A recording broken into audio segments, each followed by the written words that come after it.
Does being resilient mean that you have to be tough and bitter, or can you get through life's challenges while still retaining your softness?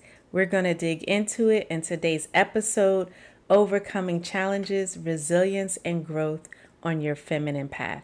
Stay tuned. Welcome to the Secret Formula of Femininity for women who want to live a more feminine, fun, and fabulous life. I'm Dr. Nicole Montero, your host on this weekly journey to unlocking your inner radiance, nurturing fulfilling relationships, and becoming the best version of yourself. Welcome back to the Secret Formula of Femininity. I'm your host, Dr. Nicole, and your guide on this journey to tapping into your feminine essence. And so, as women, we know we all go through challenges, some more than others, but resilience should be something that is part of all of our vocabulary, especially as women. But I want to talk about if it's possible to be resilient without being hard. I hear this discussion a lot. And actually, let me tell you a story about a coaching client that I worked with. We worked together for a while, and she was a highly intelligent, accomplished, just amazing woman. And I would say that resilient was definitely a word that applied to her. But here's the thing, she wore this title, this cape of the strong black woman. She wore it so hard. Like, that was the key thing about her identity. And she couldn't understand why she was repelling a lot of men, why she was feeling overwhelmed, and in a lot of ways unfulfilled, because it's so hard to keep up that strong identity as the only part of who you are. And so we did a lot of work getting her out of survival mode. And we talked about how her life experiences, even though financially and other ways she was in a safer space, she was not in a survival atmosphere, but that was still the identity she had. So that was still the way she walked through life. She was walking through life as if it was fight or flight. Danger, mental, emotional danger was around the corner. And so we really talked about getting her into a thriving mode and how to use her resilience as a feminine strength, not as something that kept her hard or kept her in a place of not trusting and being bitter. And so I think it's so important for us as women to really think about, what does resilience look like for us in a feminine context, and how to use our tragedies and our traumas as triumphs, but not to allow them to take us down and take us out of a soft place, because just because you've been through some things in life does not mean you have to be bitter. And I'm happy to say that coaching client, I'm going to give her the name Wanda. That's not her real name, but Wanda, I know you know who you are. We've talked about this, and you have said I can share your story, but you getting out of the strong black woman, the superwoman mode, and understanding that resilience doesn't mean tough, and it doesn't mean you have to wear a hard exterior, and it doesn't mean you have to have a hard interior. Okay? So let's talk about what is resilience and what are some of the challenges that we face as women to being resilient and also still retaining our femininity. Resilience, a lot of times, is thought of as being tough, but it's actually the opposite. It really has to do with elasticity and the ability to bounce back. And what that requires is adaptability. It requires a level of flexibility, pliability. I'm using all of these words, but it's really about not being rigid. And that is a strength that we have as women, especially when we're tapped into our feminine, that we can learn to flow and go with the punches and reassess and readapt. That is resilience. And when you do that, that helps you to not harden up.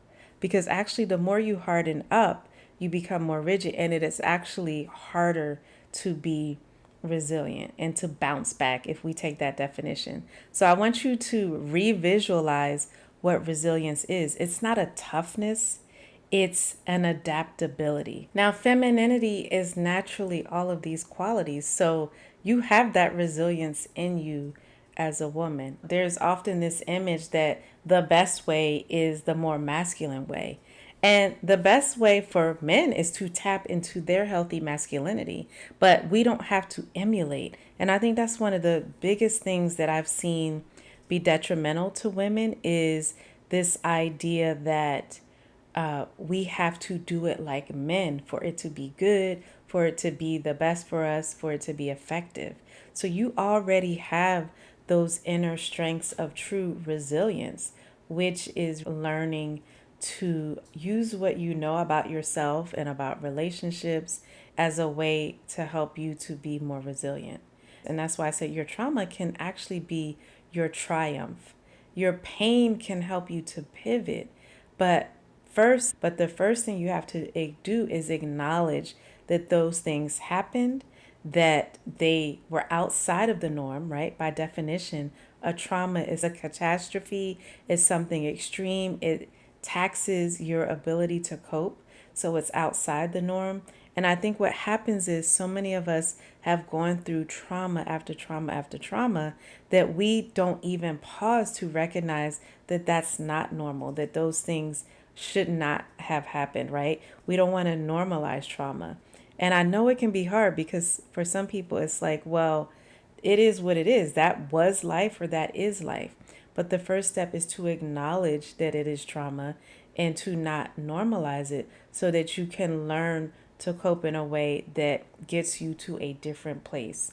And usually, getting to a different place requires shifting your perspective on it, seeing that the trauma wasn't your fault. For example, like if you've been through childhood trauma, a lot of times you will internalize it to feel like it was your fault, like unconsciously, and you go through womanhood and adulthood seeing yourself in a negative way as not good enough, not worthy. So it's acknowledging that you are good enough and that it wasn't your fault, right? That those things should not have happened and it wasn't your fault.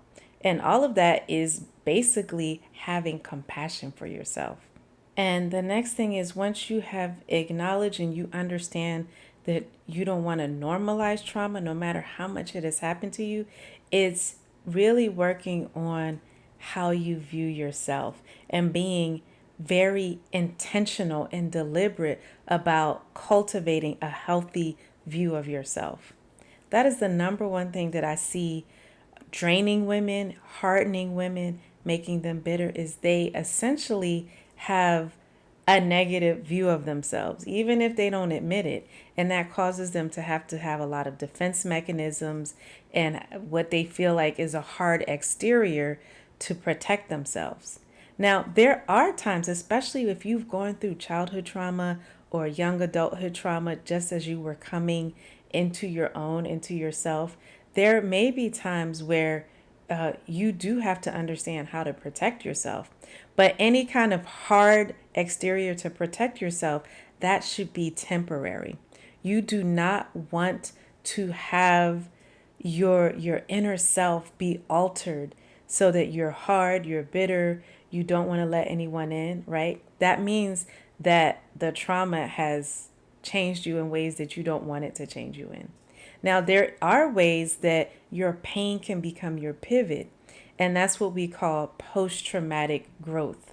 So you probably all have heard of post-traumatic stress disorder, right? That's after a trauma, how the stress impacts us in a way and it affects our lives in a lot of negative ways. But there is so much growth that can come through the challenges that we've had to overcome. And that is the resilience part. And that is the positive resilience. So there is post traumatic growth, but that is very, very intentional. That's looking at a situation, and while you grieve what you've lost, you mourn the fact that these things happened, they should not have happened. You have compassion for yourself, and you look at how you can grow. Maybe a trauma in childhood helped you to be more sensitive so that you're not going to repeat that, or you have more empathy, right? You want to look at how it has helped you to grow, and also, though, not repeating the negative patterns, because a lot of this tends to be generational. And so, as women, a lot of what we tend to face has to do with when we don't have a space to pause and regroup and get that nurturance. You, I'm sure, have heard a lot about the mother wound, or, of course, the father wound. If you are a woman who did not have your father, that is a huge void that likely has followed you throughout areas of your life. But the mother wound is where, if that mother either abandoned you, but more than likely was there, but she had her own traumas and her hardness and her toughness, and she couldn't connect with you in a way where she nurtured you and she was emotionally mature and she helped to guide you through life's challenges. Okay. And if that has happened to you, of course, you need healing, because you don't want to repeat the pattern of thinking of resilience as meaning you have to be this superwoman. Resilience, again, is tapping into those feminine inner qualities and strengths. So that's one thing that a lot of women face is childhood traumas. It's also wearing so many hats in society. And because we have devalued femininity so much, women are expected to wear a masculine hat, a feminine hat, be in the workplace, be in the home, be in all of these places, and never have time or space to self define and decide what space she wants to really operate in and how she wants to operate. It's almost like we are producing generations of women who have to go on autopilot and just fit into a cookie cutter version of, just surviving essentially. So, resilience is not just being in survival mode, it's the pathway to getting to thriving. And I will tell you that one of the key things that is affecting so many relationships, what I see with women, why a lot of times women may prefer situationships, or they may run from what is a healthy, for the most part, relationship. It can be really hard to stick with a healthy relationship because we haven't really dealt with our traumas. We get triggered, we feel uncomfortable, and sticking with a healthy relationship, it's emotional work. It takes inner work. And sometimes we're attracted to the start and stop of situationships, or the excitement and the adrenaline rush of toxic situations. And then when we get to a place where we can cultivate a healthy relationship, we don't know how to do it. We're used to being in that survival, fighting, and, figuratively, not just literally, but fighting to be seen and heard.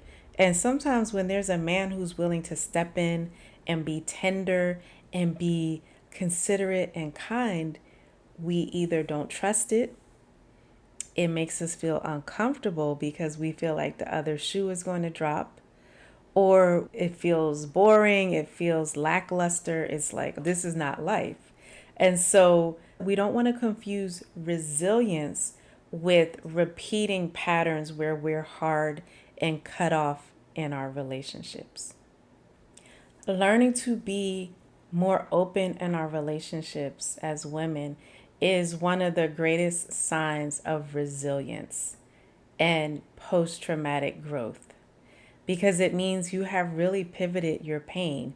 You have really triumphed your trauma and your tragedy. And you are deciding, it's like a fork in the road. Every woman on her resilience journey comes to a point where there's a fork in the road. And she can either go down the path of self protection, which feels safer, or putting herself out there, which feels risky. But here's something that I have told so many women.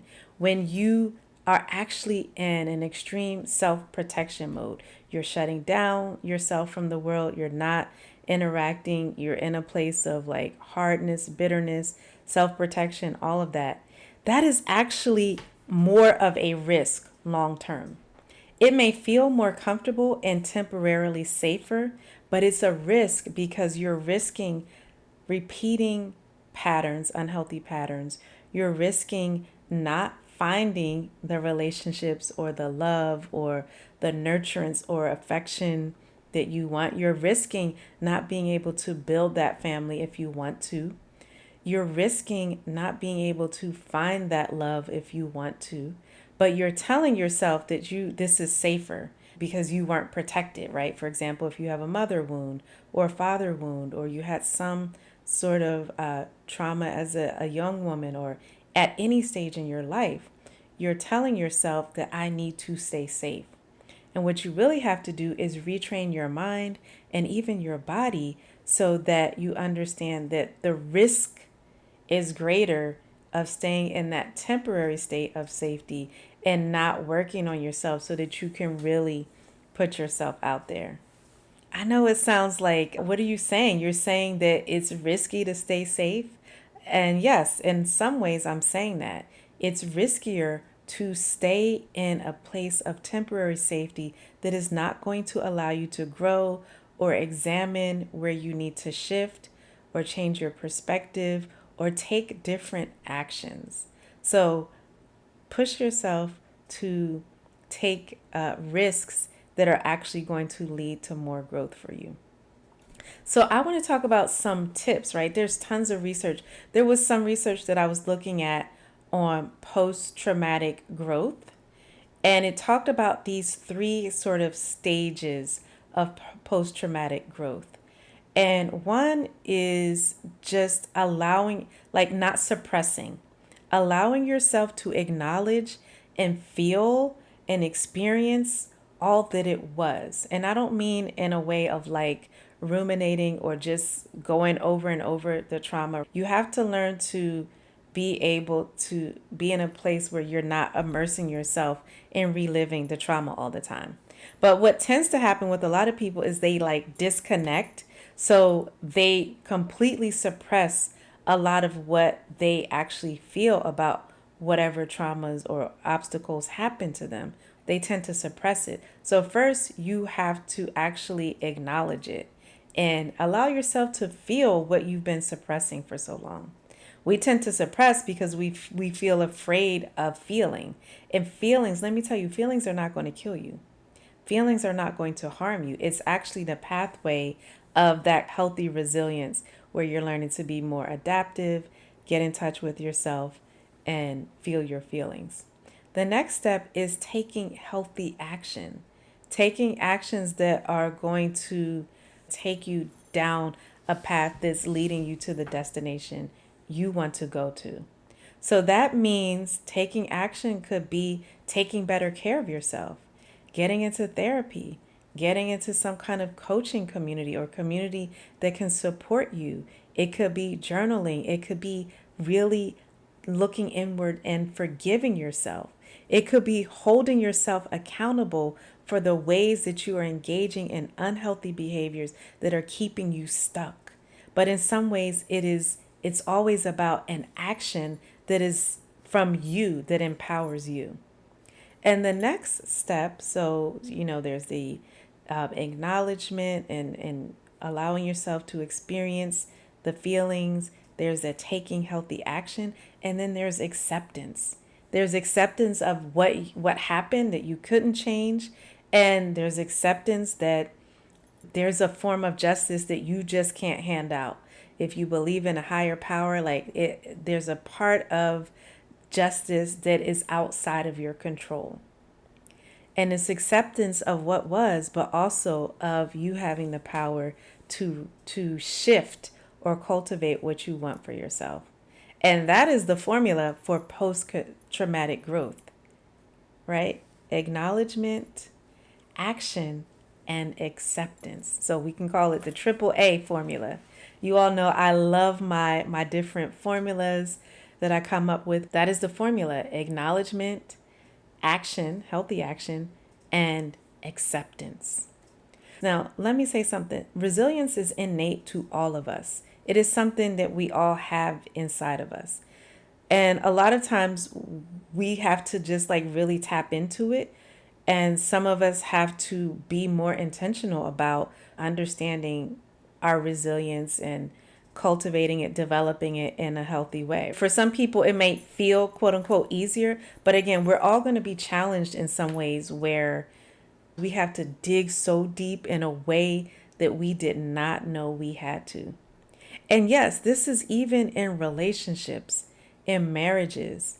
I have seen marriages where it feels like I cannot take this anymore. And I'm not talking about abuse and all of this kind of stuff. I'm talking about what it takes to stay committed to a person.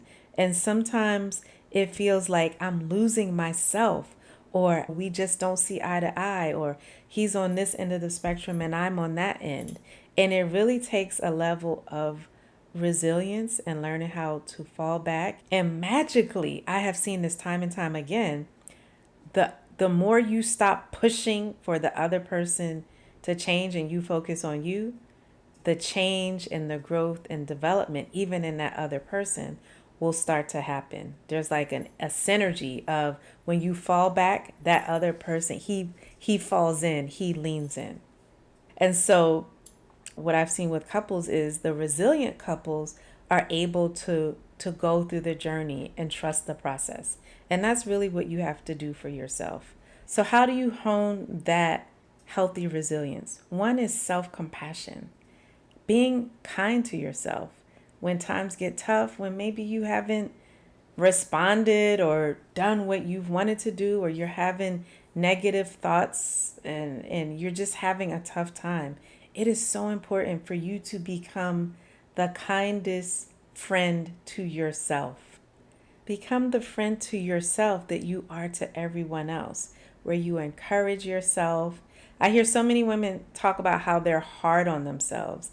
And in some ways, I think we've been trained to think that that's a motivator. No, self compassion is the best motivator, like over a long period of time. So be kind to yourself when times get tough, when maybe you disappoint yourself. It's okay. It happens. We all do it at times. So self compassion. The other thing is, it all actually starts with a mindset shift. Look at challenges as opportunities for growth. Look at pain as an opportunity for a pivot. Instead of seeing opportunities as setbacks, try to see them as an opportunity to learn and evolve and become an even better version of yourself. And that requires you to trust the process of growth and know that it's in you. So don't try to like be like, oh my God, here we go again, right? It's kind of like, okay, this is the flow of life. This is the season of life that I'm in right now. How can I use this as an opportunity to grow? I've seen people in relationships use even infidelity. And I'm going to be talking about that in a future episode. I recorded that episode. Uh, Use even infidelity to grow individually and grow as a couple. I've seen people use divorce, if that's what happens to them, as an opportunity to grow and not just cut themselves off, right? Like the willingness to get back into the game, as we say, it requires a huge mindset shift where you see any form of adversity as an opportunity for growth. And this shift in perspective can make all the difference in how you handle these obstacles and challenges. You need to have a healthy support system, and that means like minded people. If you have been around a lot of bitter women, you need to shift your circle. I truly believe that the 5 people closest to you, their mindset and how they move through life will be the biggest influence on you. And so you need to check your circle frequently and cultivate community. And sometimes you have to pay for community. I know people don't like to hear that, but sometimes you have to pay to join a club or join a group or get into a community where the focus is personal development and self development and that mindset that you're looking for. But sometimes you can start small, even if it is just one person that you admire how they move through life. Get closer to that person. Look at how you two can reciprocate and help each other and, be of value or service to each other. The fourth thing is wellness practices. We can call it self care, but things like eating, sleeping, moving your body, taking moments to reflect. This is going to be your navigational system. If you don't have good wellness or self care practices, it's like your GPS is all screwed up. You know how they say if you go out into a really remote area, the GPS is cut off from the satellites. We've seen the stories of people getting lost in the Grand Canyon or somewhere hiking because there's no connection to the satellites. The GPS is offline. Well, that is actually what happens to you when you don't take care of yourself on a basic level. When you're starving yourself, when you're depriving yourself of sleep, you are taking the parts of your intuition, your gut, and your brain, the parts that are needed to help you make decisions and help you to navigate complex situations. You are taking those parts of your mind and body offline, and they're disconnected and they can't guide you. And so then you're just groping around in the dark. So it's nourishment, rest, pause, and growth that you need. You need to nourish your body.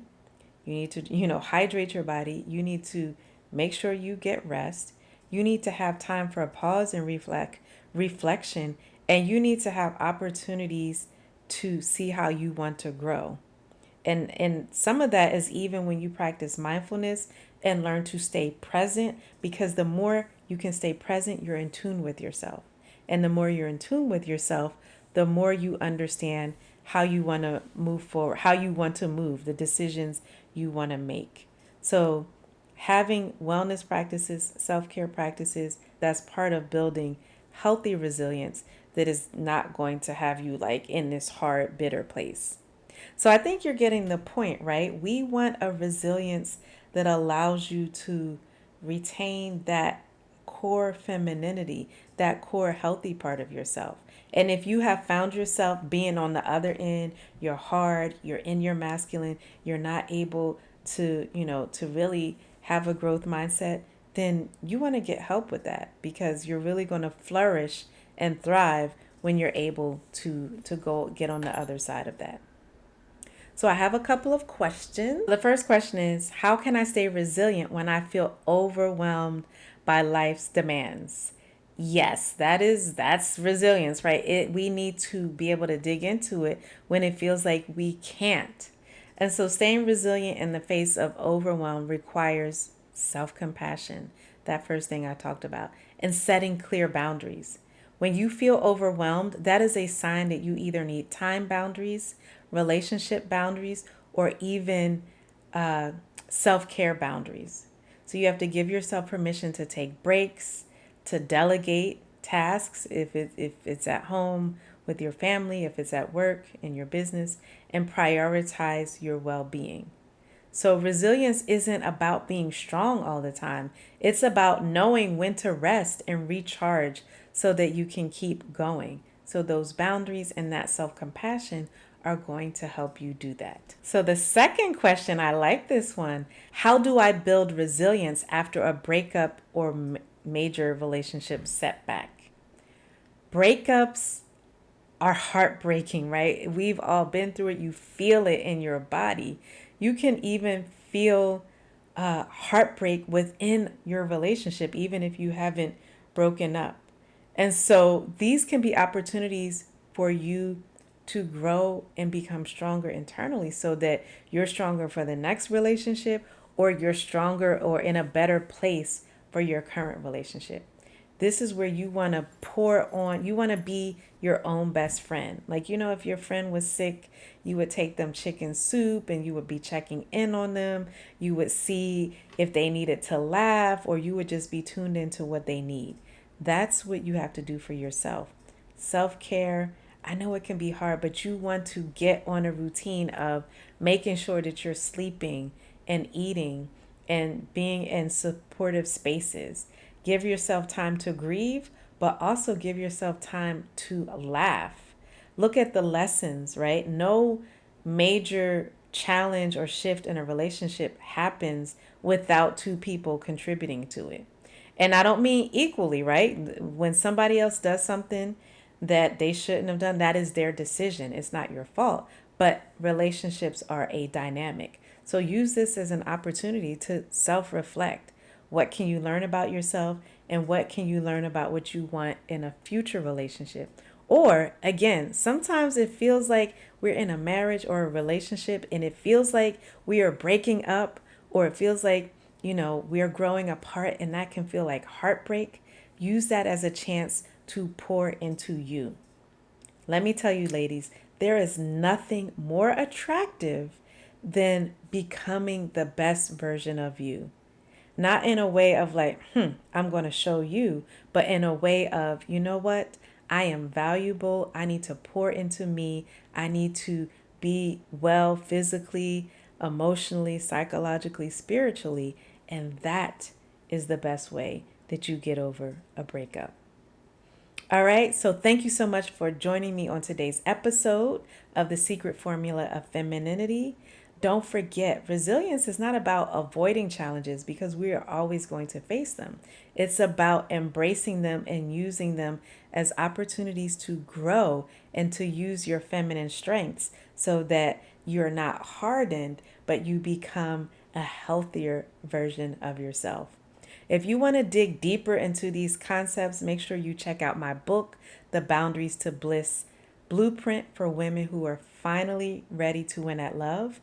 You also want to see my upcoming retreat, the Boundaries to Bliss live retreat that is happening on November 2nd. You can learn all about it, get your early bird tickets. You do not want to miss this. We are talking about overcoming, being your soft feminine self, communicating, having healthy boundaries, and learning to rest and recharge for yourself. Okay, the link to that are in the show notes. And again, if you have enjoyed this episode, don't forget to subscribe, leave us a review, and share the show and the episode with someone that you know could benefit. Until next time, embrace your resilience, nurture your femininity, and let your true essence shine. I'm Dr. Nicole.